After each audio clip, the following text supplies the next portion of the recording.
Bienvenue à Saint-Malo. On est à bord du catamaran Chambre des métiers et de l'artisanat d'Île-de-France 60 000 rebonds. Et j'ai le plaisir d'accueillir Didier Anderoir, qui est un des ambassadeurs de 60 000 rebonds Grand Ouest. Salut Didier. Salut Brieux. Alors, écoute, moi ça va. On est à exactement une semaine du départ. Et on est encore un peu en train de peaufiner la préparation du bateau.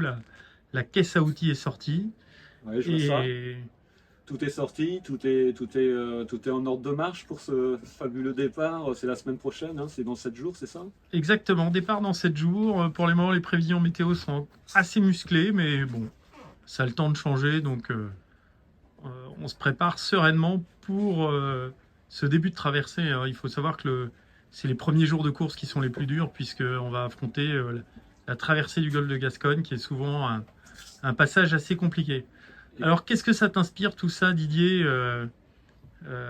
par rapport au sujet qui nous concerne, qui est le rebond après l'échec entrepreneurial? Bah écoute, déjà moi je suis admiratif devant ce que tu représentes comme valeur, devant véritablement tout ce que tu mets en œuvre aujourd'hui autour de ta passion, parce qu'au-delà de la passion de la voile et le sens marin du terme, il y a énormément de choses qui gravitent autour. Et je vois que la course du Rhum, c'est quand même un événement majeur et très très important.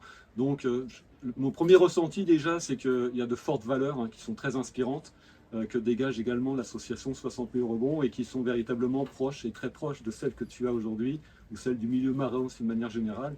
Donc je suis à la fois admiratif et heureux de participer grâce à l'association 60 000 rebonds à cette aventure, grâce à toi aussi.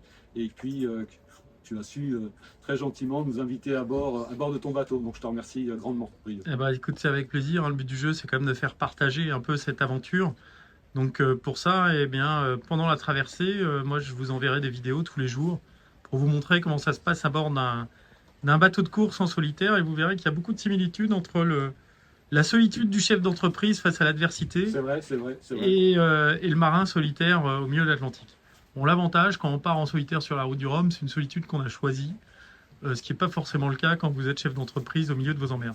Donc, je préfère quand même être à ma place. Tu as peut-être raison de le dire. C'est vrai que la solitude, c'est un moment fort lorsque la société est liquidée, mais finalement, elle est vite rattrapée par une association 60 000 rebonds. Toi, c'est vrai que tu as peut-être un entourage, un soutien familial aussi, je le vois ici, qui est quand même très important. C'était aussi vrai de mon côté. Bon, on est passé par on va dire une avarie, et puis aussi des petites manœuvres au niveau de la voile qui n'ont pas été à la hauteur peut-être de mes attentes, ce qui a provoqué cette liquidation, mais quelque part la persévérance, la résilience, le capitaine est toujours à bord pour repartir sur un nouveau projet. Donc on a effectivement des similitudes, je pense, dans nos parcours qui font qu'aujourd'hui c'est très intéressant d'échanger sur ce sujet-là et puis de te porter en tout cas sur la route avec 60 000 rebonds. Excellent. Et donc la suite pour toi, Didier, c'est le lancement d'une marketplace sur la formation, c'est ça? Ouais, tout à fait. Donc je lance B-Skills, qui est né en janvier 2021. Et puis c'est curieux parce que je ne sais pas combien de temps tu vas mettre pour assurer et courir faire la course du Rhum. Donc j'ouvre et je lance la marketplace B-Skills le 5 décembre prochain. Donc ça va être un fabuleux événement parce que voilà, il y a eu un sacré parcours entre-temps et je suis très fier et très honoré de pouvoir le dire face à toi et puis aussi d'avoir cette continuité de service qui fait qu'on est toujours là et que l'échec finalement c'est une expérience, il faut le vivre comme une expérience. Il y a eu une avarie, il y a eu le bateau, il a peut-être pris l'eau entre-temps, mais on repart sur un nouveau projet et c'est ça qui me tient à cœur aujourd'hui, persévérer, ne rien lâcher et avec le soutien qui nous entoure pour aller jusqu'au bout. Donc le 5 décembre, tout à fait. Excellent. Moralité, quand on voit Didier, on voit bien qu'après l'échec entrepreneurial, il y a toujours possibilité de rebondir. Un grand merci Didier, et à très bientôt. Merci à toi, à bientôt. Classette maintenant sur les applaudissements du public, suivi par Gilles Buquenotte, Loïc Escoffier, Marc Guillemot, nous avons David Picosson et d'autres encore. Merci d'être applaudis bien fort, chers amis.